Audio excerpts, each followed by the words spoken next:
নির্বাচন নিয়ে তাড়াহুড়ো নেই, আগে সংস্কারের পর নির্বাচন। নির্বাচনের পরিবেশ সৃষ্টি না করে নির্বাচন হতে পারে না বলেছেন গণ অধিকার পরিষদের সভাপতি নুরুল হক নূর।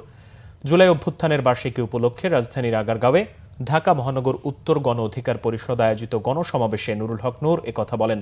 আগামীতে যাতে কেউ ফ্যাসিবাদী হতে না পারে সেজন্য দল মতের ঊর্ধ্বে সবাই মিলে তাদের বিতাড়িত করতে হবে।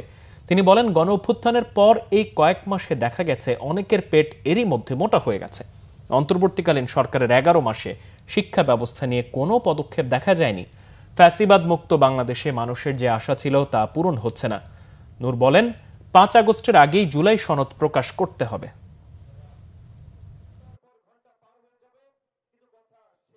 জুলাইয়ের সনদ ঘোষণা হবে, জুলাইয়ের ঘোষণাপত্র দেওয়া হবে। জাতীয় ঐক্যমত্য কমিশনের আলোচনা আমরা 2 মাস ধরে সেই আলোচনা করছি।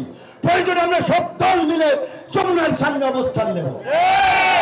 পরিষ্কার ভাবেই বলেছি, অবশ্যই 5ই আগস্টের পূর্বে জুলাইয়ের ঘোষণাপত্র দিতে হবে।